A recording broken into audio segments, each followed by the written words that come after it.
Hello అండి, welcome to my channel.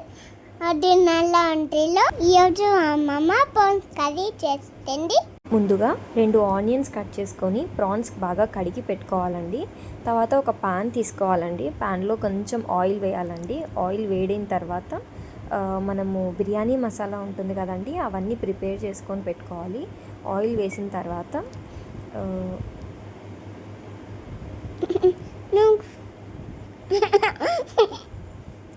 Garam masala biryani masala అన్నీ వేయాలండి. 2 లవంగాలు, షాజీరా చెక్క, అనాస పువ్వు అండ్ బిర్యానీ ఆకు కూడా వేయాలండి. అన్నీ వేసి కాస్త బాగా కలపాలండి. అండ్ ఇప్పుడే ఆనియన్స్ కట్ చేసి పెట్టుకున్నాం కదా, పచ్చి ఆనియన్స్ని ఒకసారి మిక్సీ పట్టి పెట్టుకోవాలండి. మిక్సీ పట్టి పెట్టుకొని అది కూడా ఇందులో వేసేయాలండి. ఆనియన్ పేస్ట్ కూడా వేసేసి బాగా మిక్స్ చేయాలండి. అది కాస్త పచ్చి వాసన పోయే వరకు బాగా కలుపుకోవాలండి. గోల్డెన్ బ్రౌన్ అవుతుంది, అదంతా వచ్చే వరకు బాగా మిక్స్ చేయండి.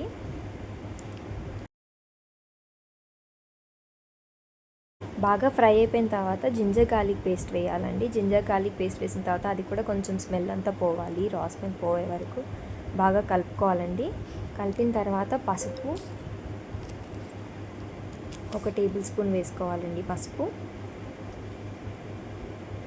తర్వాత ప్రాన్స్ ఏవైతే క్లీన్ చేసి పెట్టుకున్నామో అవన్నీ వేసేయాలండి. వేసేసి బాగా అంతా మసాలా పట్టుకున్న తర్వాత మూత పెట్టేయాలండి. మూత పెడితే కొంచెం వాటర్ అంతా వచ్చేస్తుంది కాబట్టి కుక్ అవుతుంది. అది హాఫ్ కుక్ అయిన తర్వాత కారం తీసుకోవాలండి. 2 టేబుల్ స్పూన్స్ కారం పడుతుంది. 2 టేబుల్ స్పూన్స్ కారం వేసి బాగా మళ్ళీ మిక్స్ చేయాలండి.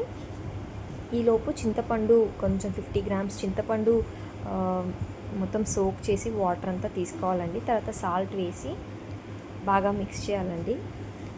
చింతపండు రసాన్ని కూడా వేసేయాలి దీంట్లోనే. మా మమ్మీ ప్రాన్స్ ఇగురు పెడుతుంది.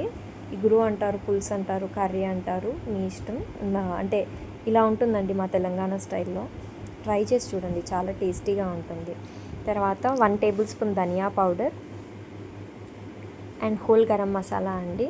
మళ్ళీ అనాస పువ్వు, లవంగాలు, చెక్క అవన్నీ మిక్స్ చేసి పెట్టుకున్న గరం మసాలా పౌడర్ కూడా వేయాలి. అన్నీ వేసి మూత పెట్టేయాలండి. బాగా బాయిల్ అయిన తర్వాత ప్రాన్స్ కుక్ అవుతుంది. కుక్ అయిన తర్వాత మీకు ఎక్కువగా పులుసు కావాలి అని అనుకుంటే చూసుకోండి, థిక్నెస్ బట్టి ఉంచుకోవచ్చు. మాకు ఇంత డైల్యూటెడ్గా అవసరం లేదు కాబట్టి మమ్మీ మూత ఓపెన్ చేసి పెట్టేశారు. మూత ఓపెన్ చేస్తే ఎవాపరేట్ అయిపోతుంది. ఎంత థిక్నెస్ కావాలో అంత థిక్నెస్కి వస్తుంది. చూసారు కదా, ప్రాన్స్ ఉడికిపోయాయండి. ఇప్పుడు కొత్తిమీరని చాప్ చేసి వేసుకోవాలండి. కొంచెం అంతా కసూరి మేతి కూడా తీసుకోవాలండి. కసూరి మేతి వేస్తే కూడా టేస్ట్ బాగుంటుంది. అంతే అండి, చాలా టేస్టీగా ఉండే simple and easy prawns curry ready అండి. Like, share, subscribe